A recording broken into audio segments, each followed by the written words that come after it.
What's going on, everyone? Hey, on today's channel we're going to talk about the 5 reasons you should look into buying the Microsoft Xbox Series this holiday season. So let's get into it after this.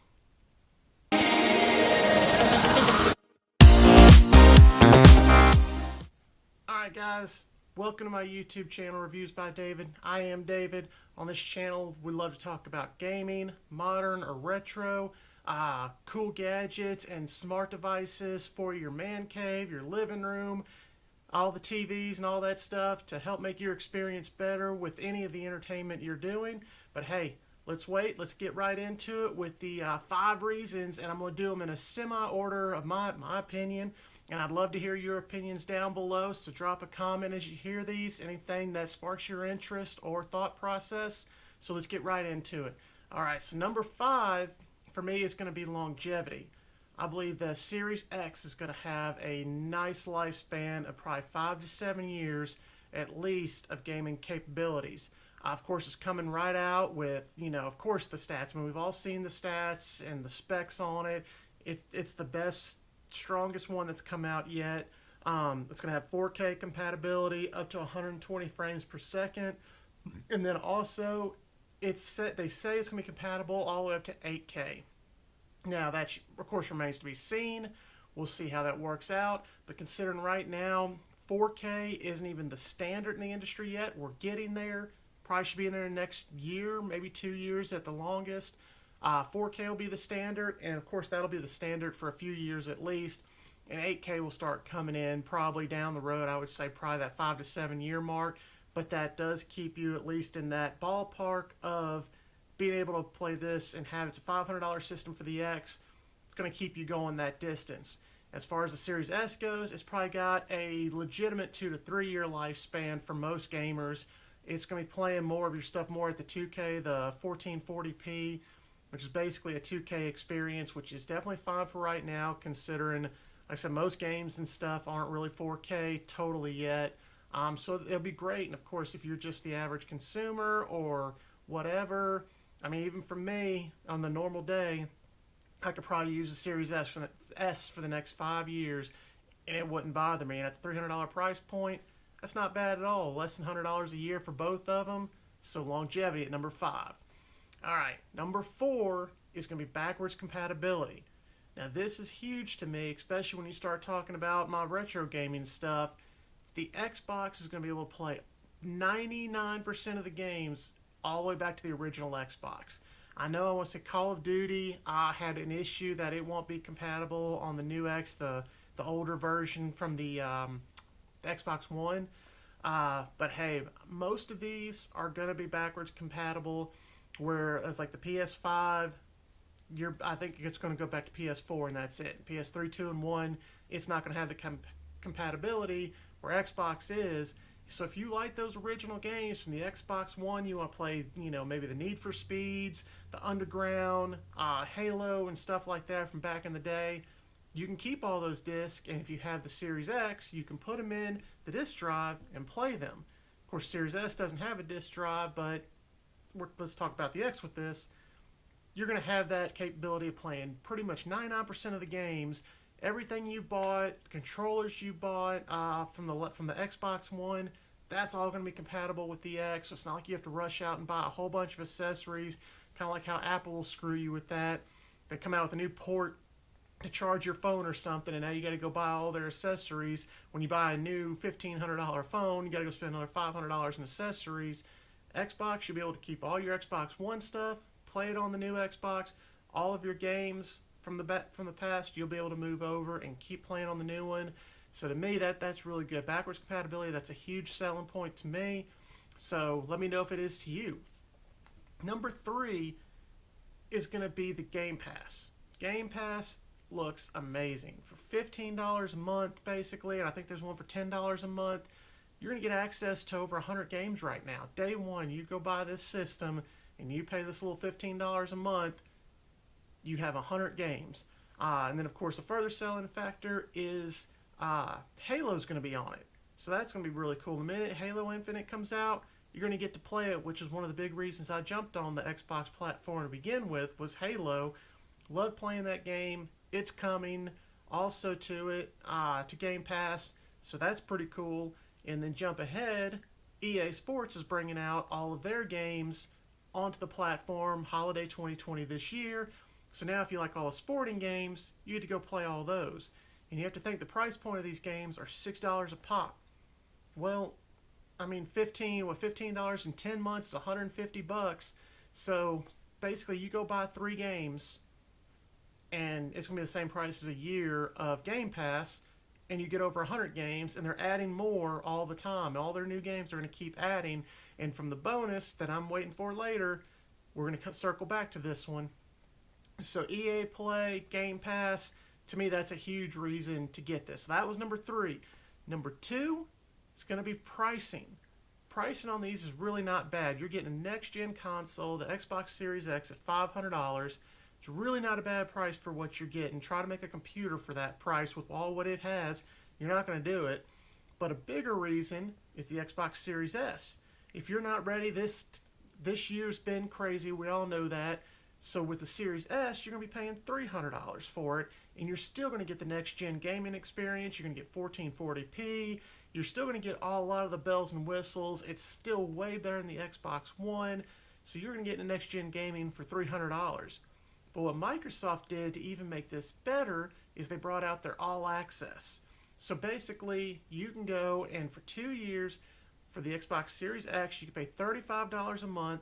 You're going to get your Xbox Series X, and you're going to get Game Pass. You're going to get the $15 version Game Pass. You're going to get all the games.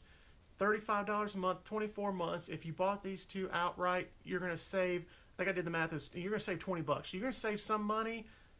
But still, for $35 a month, I mean, that's basically what Verizon and Apple are, Verizon and AT&T do with your cell phone.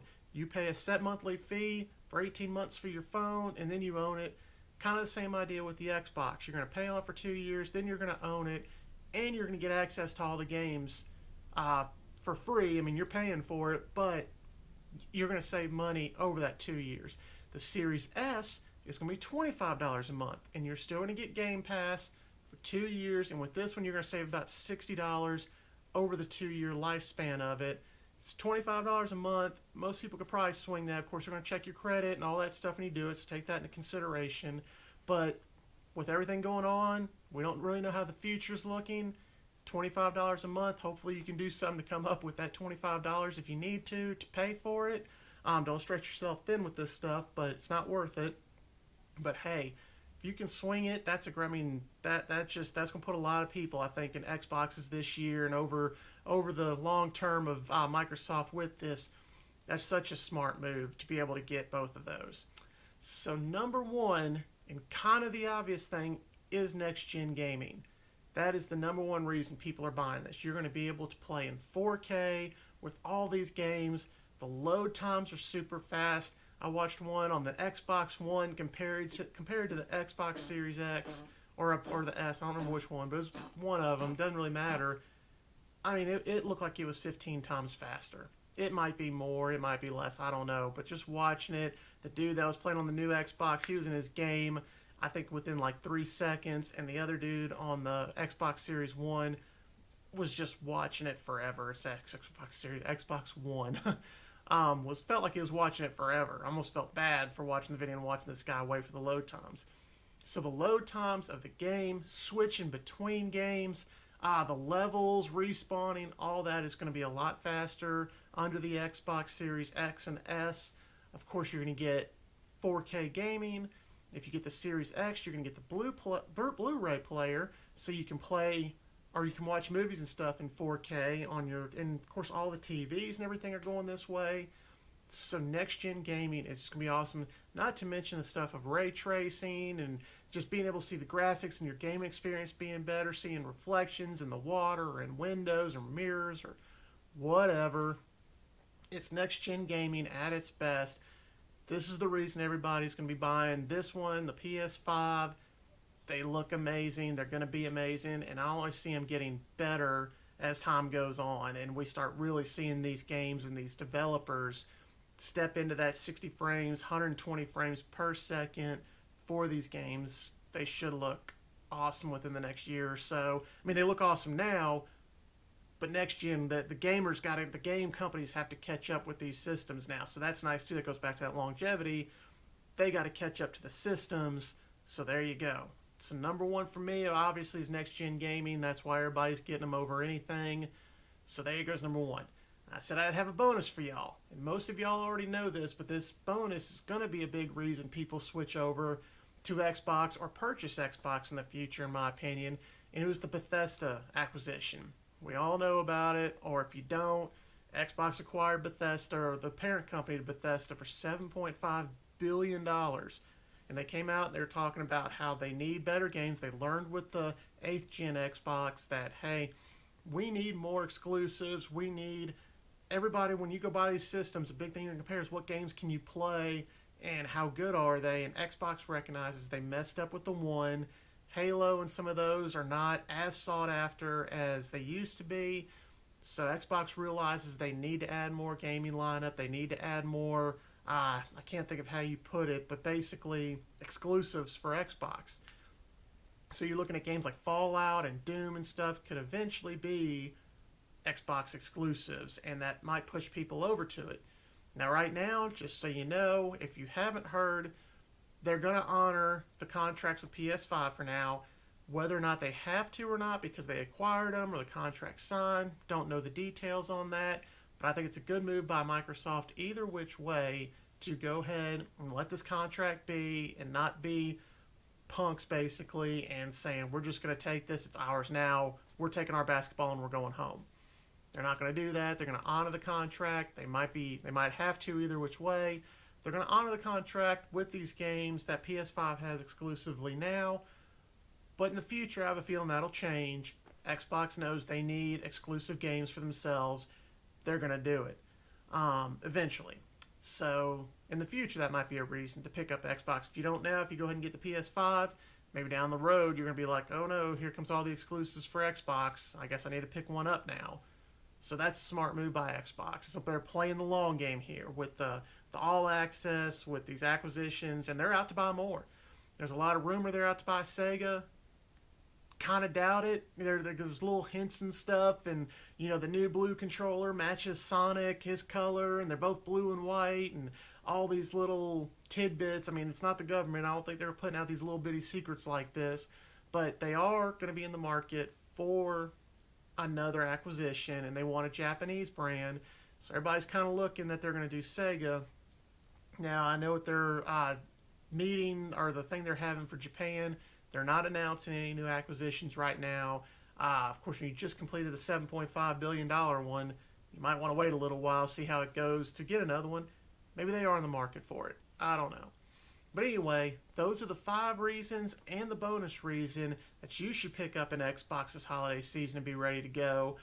Let me know down in the comments below what you think, what you're possibly going to get, what are reasons you're buying the Xbox, or any of these 5 reasons, possibly why you're going to buy an Xbox this holiday season. Let me know in the comments below, and go ahead and click that subscribe button while you're down there for me, because I'm going to keep bringing you more good content with the PS5, the Xbox, general gaming stuff, tech stuff, entertainment stuff.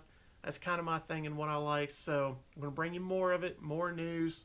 Smash that subscribe button, and we'll see you on the next one. Out.